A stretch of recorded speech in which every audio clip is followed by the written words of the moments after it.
Today we'll see the use of deep search and how it will help in our real world problem.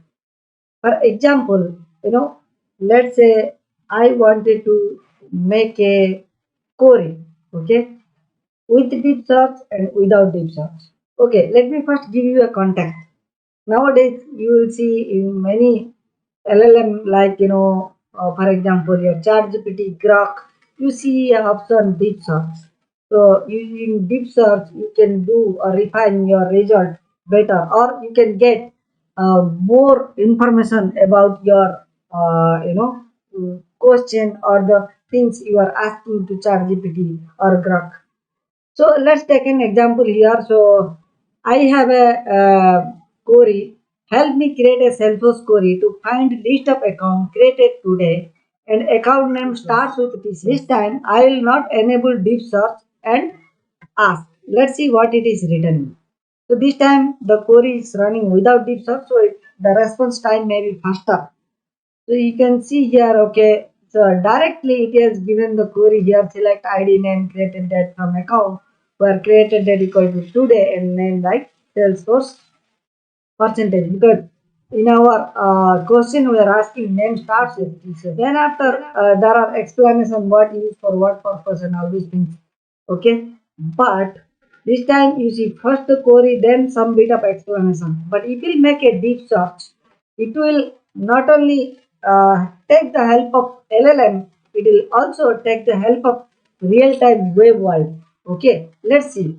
Deep search, I am asking to do a deep search this time without, just I'm not relying on LLM, so I'm also relying on web. So this time you see what the response is coming. It's saying that search for relevant Salesforce documentation. Why? Because Salesforce documentation is the ideal source for making a SQL query for Salesforce for platform. So then after second step, what it is doing, analyzing the search result and extract key information.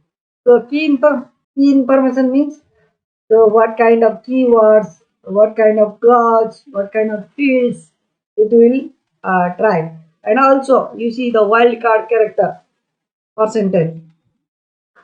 So now let's use the information granted to create the SQL query. And now it is saying that select ID name created date from account where created date equal to today and name like Salesforce. So that means it has searched a lot of things for you like Salesforce SQL date function, string comparison, today function, like operator, SQLs and all these things. And then after it is displaying you the right query, and also it is giving why and what purpose each bit of information has been used. Let's say select ID name created date. What is the purpose of it? From account, what is the purpose of it? Where, what is the purpose of light? Then also it is doing the refinement. Okay, if any refinement is required for that, so it can do. Let's say for example, in this case, select ID name created date from account where created date greater than equal to today and created date less than equal to tomorrow. That okay.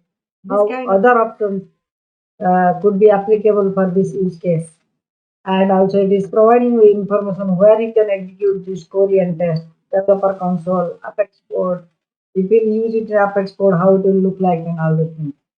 So deep search basically gives to, if you wanted to refer the web, get the documentation, and most likely I can say for learning purpose. When you don't just want the result, you want all the information behind the result. At that time, you go for deep search. I hope you would have learned something from this. Thank you so much. Thanks for your time. Have a great day.